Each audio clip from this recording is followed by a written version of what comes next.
નમસ્તે. ધોરણ 4 વિષય પર્યાવરણ અને આજે આપણું લેક્ચર નંબર 17.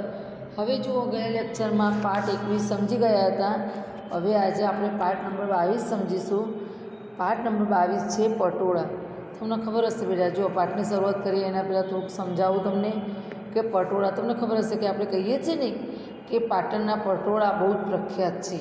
હવે તમને જોજો એમાં ઝીણું ઝીણું ભરત વર્ક અને બધું કેટલું સરસ હોય છે. એમાં જુઓ જે પટોળા જે છે, હવે જુઓ સૂતરાઉ કપડો જે છે રૂ અને સૂતરમાંથી બને છે. સર્વપ્રથમ તો આપણે એ જોઈશું.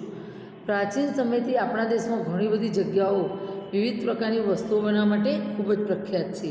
હવે પ્રાચીન સમયથી એટલે ઘણા જૂના સમયથી, ઘણા જે વીતી ગયું હોય એ સમય, ઘણા સમયથી આપણા દેશમાં ઘણી બધી જગ્યાઓ વિવિધ એટલે કે જુદા જુદા પ્રકારની વસ્તુઓ બનાવવા માટે પ્રખ્યાત છે. જેમાં પાટણના પટોળા, ઢાકાનું મલમમ, ફૂલોની શાલ, મધુબાની ચિત્રો, અસમનું સિલ્ક, કશ્મીરી ભરતકામ, કચ્છી ભરતકામ, જેતપુરની બાંધણી. આપણને ખબર છે કે બાંધણી હોય તો જોવા જઈએ તો જેતપુરની બાંધણી બહુ મસ્ત આવે છે બેટા. બેંગલુરુની બેંગ્લોરી સાડી, બનારસની બનારસી સાડી, થાનગઢનું માટીકામ, એ બધું પ્રખ્યાત છે, તમને ખબર હશે. હવે આધુનિક સમયમાં જો જોવા જઈએ, અત્યારના જે નવા સમયની અંદર જોવા જઈએ તો જુદા જુદા પ્રકારના કપડાં બનાવવામાં આવે છે, જેવા કે ઊન, રેશમી, જીન્સ, નાયલોન, ટેરેલિન, પોલિએસ્ટર, સણ વગેરે. હવે લુપ્ત થતી જતી હસ્તકારીગરીને કાયમ રાખવા પડતા સંઘર્ષો અને તેના કારીગરોની હવે શું છે મદદશા સમજે છે.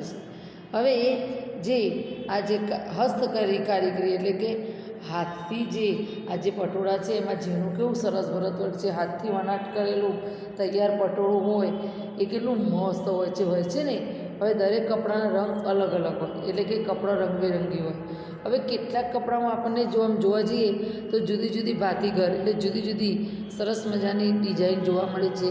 આ ડિઝાઇન સાપકામ દ્વારા કરવામાં આવે છે. પ્રાચીન સમયની કેટલીક વણાટકામની હસ્તકારીગરીની કાપડની કલા હવે લુપ્ત થવાના આરે જોવા મળે છે. હવે જે હાથ વણાટની જે ચીજ વસ્તુ જે સાડીમાં કે બધા તૈયાર થતી હોય એ ઓછી જોવા મળે છે, પણ અત્યારે તો શું મશીનમાં વધારે જોવા મળે છે. જેમાં પાટણના પટોળા છે એ મુખ્ય છે. આ કલાને જો યોગ્ય માવજત આપવામાં નહીં આવે તો થોડા વર્ષો પછી આ કિંમતી કલા હંમેશા માટે ગાયબ થઈ જશે. એટલે કે જે પાટણના પટોળા જે છે એ પણ એક હસ્ત કારીગરીથી હાથના વણાટથી પણ, અને પાટણના પટોળા જો છે તો બહુ પ્રખ્યાત છે. એની કલાને જો બરાબર માવજત બરાબર જો ધ્યાન આપવામાં ના આવે તો આ પટોળા જે છે એ કિંમતી એ જે કલા છે એ એનો સમય જતો રહેશે. હવે જો આપણે જોઈશું પાઠમાં કે પાટણ શહેરના સાળવીવાડામાં રહેતી મોક્ષા અને નિર્મલનું ઘર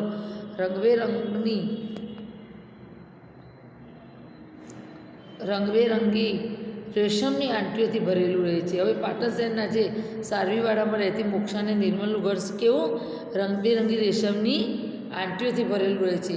તેમના માતા કોકિલાબેન અને પિતા અશોકભાઈ તથા પરિવારના તમામ લોકો હાથસાર પર હસ્તકારીગરી વણાટકામ કરે છે. શું કરે છે? હાથસાર પર એટલે કે હસ્તકારીગરી, હાથની કારીગરીથી વણાટકામ કરે છે. તેમની આ હસ્તકારીગરી ખૂબ જ સુંદર અને ખાસ પ્રકારની હોય છે. હવે સાળવીવાડામાં અનેક સદીઓથી સાળવી પરિવારો વસવાટ કરે છે. હવે સાળવીવાડામાં અનેક સદીઓથી જે સાળવી પરિવારો છે એ વસવાટ કરે છે. તેમના દ્વારા કરવામાં આવતું જે ખાસ પ્રકારનું વણાટકામ પટોળા નામથી ઓળખાય છે. અત્યારે આ જગ્યાએ ભારત અને દુનિયાભરમાંથી આવતા પર્યટકો આ હસ્તકારીગરીથી અવગત થાય તે માટે પટોળા હાઉસનું પણ નિર્માણ કરવામાં આવેલ છે. હવે પાટણમાં આવેલી જે રાણીની વાવ છે તો તમને ખબર હશે બેટા કે પાટણની અંદર આપણે કહીએ છીએ ને રાણકી વાવ, એ રાણીની વાવ જેના શિલ્પકામમાં પણ તમે જોયું હશે કે પટોળાની ભાત જે તે સમયે શિલ્પકારોએ પોતાની કલામાં કંડારી હતી. એટલી જ ગુજરાતના કવિઓએ પણ લોકગીતોમાં પટોળાની આ કલાને મન મૂકીને વર્ણવી છે. જેમ કે પેલું એનું પણ એક ગીત બની ગયું છે. જો તમે જોશો બેટા તો જે પાટણની અંદર જે રાણકી વાવ કહીએ છીએ એમાં એની કોતરણી જે છે એ કેટલી એ શિલ્પકામ જે બધું કરેલું છે કોતરણી કામ એ કેટલું સરસ હોય છે. હવે જેટલું એ છે એટલું ને એટલું જોવા જઈએ તો પટોળાની અંદર પણ જે એ ભાત જે છે એ શિલ્પકારોએ એક શિલ્પી કામ કરવામાં પણ કંઈ જ બાકી રાખ્યું નથી. અને એટલું મસ્ત એમનું વણાટકામ અને પટોળામાં એની જે ભાત છે એ શિલ્પકારોએ એટલી મસ્ત કલામાં કંડારી હતી કે એ ગુજરાતના કવિઓએ પણ આ લોકગીતોમાં પટોળાની એક કલાને મન મૂકીને વર્ણવી છે. એનું તે એક ગીત પણ બની ગયું છે. તમને ખબર હશે બેટા પેલું ગીત હતું ને, શીલાજી રે મારી હાટું પાટણથી પટોળા મોકલાવજો. પણ આમાં શું છે, શેલાજી રે મારી હાટું પાટણથી પટોળા મોંઘા લાવજો. હવે પટોળા કંઈ સસ્તા ન હોય, સસ્તાએ હોય ને મોંઘાએ હોય, જેવા પટોળા લેવા એવા મળી શકે છે. આપણે જો સાડી મમ્મી ખરીદવા જાય છે તો સસ્તી સાડી હોય ન ગમે તો વધારે એના જેવાળી સાડી પણ મમ્મી ખરીદે છે ને મમ્મી. હા, સરસ. આ કલા મોક્ષા અને નિર્મલના માતા પિતાએ તેમના વડીલો પાસેથી શીખી હતી. હવે મોક્ષા અને નિર્મલ પણ સારામાંથી આવ્યા બાદ તેમના માતા પિતાની મદદ કરે છે અને આ કલા શીખે છે. હવે જે મોક્ષા નિર્મલ છે એના મમ્મી પપ્પા જે છે પટોળાનું જે ભાત છે એ હસ્ત કારીગરીનું એટલે કે વણાટકામ કરે છે. હવે એ મોક્ષા અને નિર્મલ એમને કોણા પેલા વડીલો પાસેથી શીખે. હવે નિર્મલા મોક્ષા અને નિર્મલ પણ સારામાંથી આવ્યા પછી મમ્મી પપ્પાને મદદ કરે છે અને આ કલા શીખે છે. જો બેટા તમને આ દેખાતું હશે, જુઓ તમને આ બધું દેખાય છે. સરસ મજાનું પેજ નંબર 167 ઉપર છે. બહુ મસ્ત છે પાઠ, જે પાટણની પટોળા બનાવવાની રીત. તો જુઓ આ જે પાટણ આ જો બધી હસ્ત કારીગરી જુદી જુદી છે. જુઓ આ બધા જુદું જુદું એમનું કામ કરી રહ્યા છે અને અંતે જો આ પટોળા જે છે એની ડિઝાઇન કેવી સરસ તૈયાર થઈ ગઈ છે ને, સરસ. હા, હવે આ જો આ બધા ચિત્રમાં તમે જોશો તો દરેક જણ જુદું જુદું કામ કરે છે. પટોળા કેવી રીતે તૈયાર કરે છે એ તમને ચિત્રમાં દેખાય છે અને પટોળા બહુ સુંદર રીતે બનાવી રહ્યા છે. હવે જો આગળ જોઈશું તો દોરાથી કપડો સુધી, તો પટોળાના વણાટકામમાં વપરાતા જે પટોળો જે છે એનું વણાટકામ જે કરે છે નિર્મલ અને મોક્ષાના મમ્મી પપ્પા, એ વણાટકામમાં વપરાતા જે રેશમના તાર જે છે એ મલબારી સિલ્ક એટલે એને કોસેટા સિલ્ક પણ કહેવાય. એ મલબારી સિલ્કમાંથી જે વણાટકામમાં વપરાતા જે રેશમના તાર છે એ મલબારી સિલ્કમાંથી બનાવવામાં આવે છે. હવે જે કેવા હોય છે તે સફેદ હોય છે. પિતાજી આ રેશમના તાર બહારથી મંગાવે છે. હવે મોક્ષાના પપ્પા જે રેશમના તાર છે એ બહારથી મંગાવે છે. હવે રેશમના તારને ખોલી તાણા ઊભા તાર અને વાણા એટલે કે આડા તાર, ખોલી તાણા એટલે ઊભા તાર અને વાણા એટલે આડા તાર બનાવવામાં આવે છે. ત્યાર પછી તેના પર શું ડિઝાઇન પાડવામાં આવે છે. હવે ડિઝાઇનવાળા તારને યોગ્ય માપ લઈને, હવે જે ડિઝાઇનવાળો જે તારો એનું યોગ્ય માપ લઈને દોરી બાંધવામાં આવે છે, જેને બાંધણી કામ કહેવાય છે. જે ભાગમાં રંગ કરવાનો હોય તે ભાગના દોરાને શું કરવાનું, તે ભાગના દોરાને છોડી તેના પર માપ મુજબ રંગ કરી તેને ફરીથી બાંધી દેવામાં આવે છે. જો ડિઝાઇનવાળા તારનું યોગ્ય માપ લઈ દોરી બાંધવામાં આવે છે, જેને બાંધણી કામ કહેવાય. અને જે ભાગમાં રંગ કરવાનો હોય તે ભાગના દોરા તે ભાગના દોરા છોડી દેવાના અને તેના પર માપ મુજબ રંગ કરી તેને ફરીથી બાંધી દેવામાં આવે છે.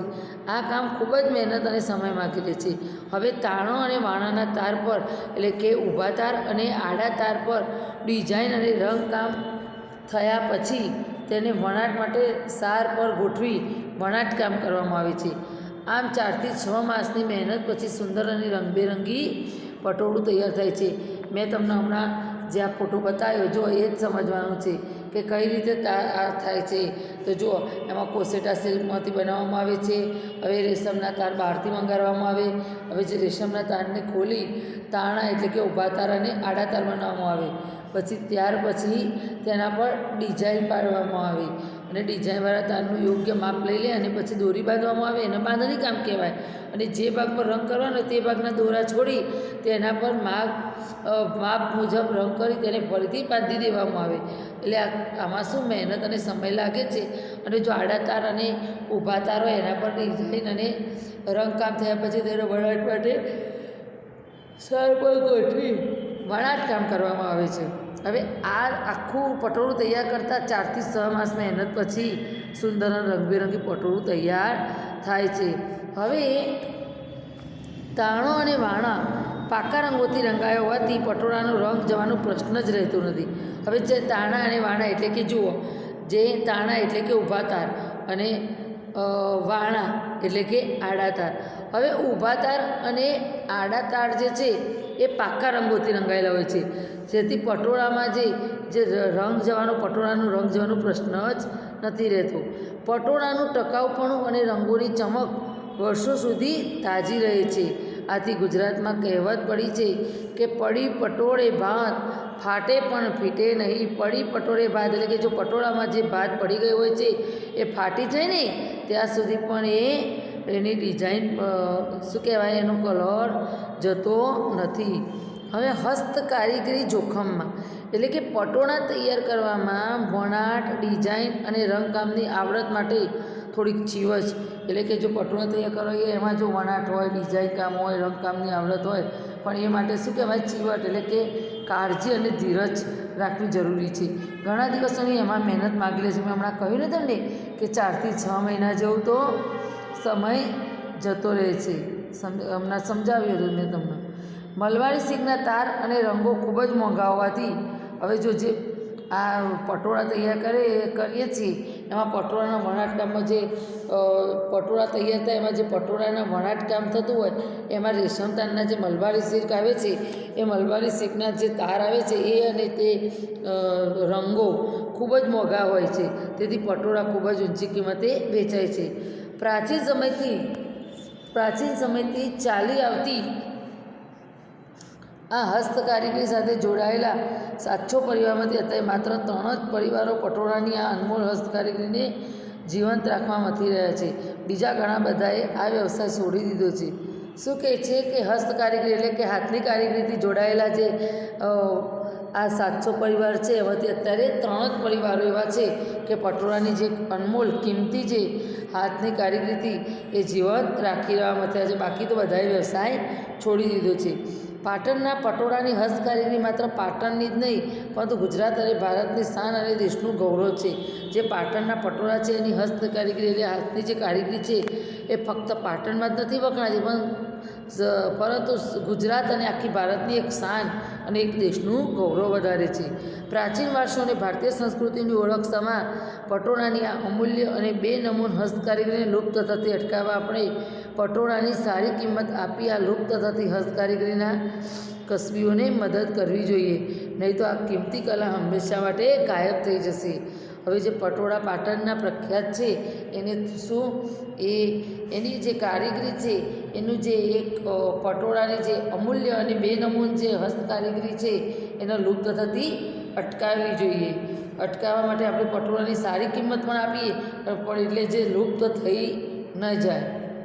હવે જો આટલું મેં તમને સમજાવ્યું. આમાંથી જો પીડીએફ કરીશ, જો પ્રશ્નો નીકળશે તો પીડીએફ મોકલીશ, નહીં નીકળે તો નહીં મોકલો. ઓકે, ધન્યવાદ.